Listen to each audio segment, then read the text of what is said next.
પવિત્ર શ્રાવણ માસ એટલે કે ભગવાન શિવ સાથે નાતો જોડવાનો આ પવિત્ર મહિનો, પણ આમની સાથે ઘણી બધી વાતો સંકળાયેલી છે. એવું કહેવાય છે કે દેવી પાર્વતીએ યુવાવસ્થાની અંદર શ્રાવણ મહિનામાં કશું ખાધા અને પીધા વગર કઠોળ વ્રત અને તપસ્યા કરી હતી. પરિણામે ભગવાન શિવ પ્રસન્ન થઈ અને દેવી પાર્વતી સાથે વિવાહ કરે છે. બીજી બાજુ એવું એ કહેવાય છે કે શ્રાવણ માસની અંદર ભગવાન શિવ પૃથ્વી ઉપર પોતાના સાસરીએ જાય છે, અને જ્યારે એ પોતાના સાસરીએ જાય છે ત્યારે અહીંયા કહેવાય કે અર્ધ્ય અને જળ અભિષેક દ્વારા એમનું સ્વાગત કરવામાં આવે છે.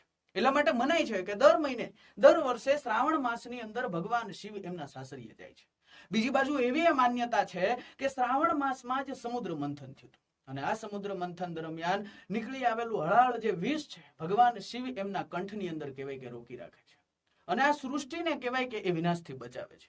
પણ જ્યારે કહેવાય કે આ વિષ ભગવાન શિવના કંઠે હોય છે ત્યારે કહેવાય છે કે આ આખો ભગવાન શિવનો કંઠ છે એ વાદળી રંગનો થઈ જાય છે. અને એટલા જ માટે ક્યાંક ને ક્યાંક આપણે ભગવાન શિવને નીલકંઠ મહાદેવ તરીકે ઓળખીએ છીએ.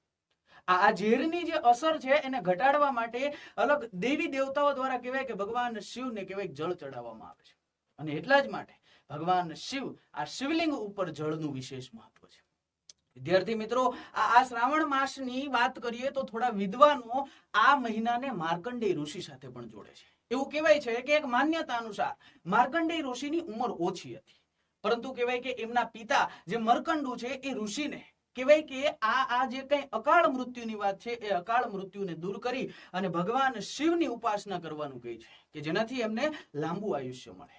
પિતાની આજ્ઞા પાલન કરી અને માર્કંડેય ઋષિ એવું કહેવાય શ્રાવણ માસની અંદર ભગવાન શિવની પૂજા કરવાનું ચાલુ કરે છે, અને ભગવાન શિવ આ પૂજાથી પ્રસન્ન થાય છે, અને માર્કંડેય ઋષિની આયુષ્ય છે એમાં વધારો થાય છે. અને એટલા જ માટે એવું કહેવાય છે કે શ્રાવણ મહિનાની અંદર આ કઠોળ તપસ્યા કરી, અને એ કઠોળ તપસ્યાના ભાગ સ્વરૂપે કહેવાય કે એ વખતે યમરાજને પણ કહેવાય કે નતમસ્તક થવું પડ્યું. અને એટલા જ માટે આજે પણ ક્યાંક ને ક્યાંક આપણે ભગવાન મહાદેવને શિવલિંગને કહેવાય કે મહાકાળનો દરજ્જો આપીએ છીએ.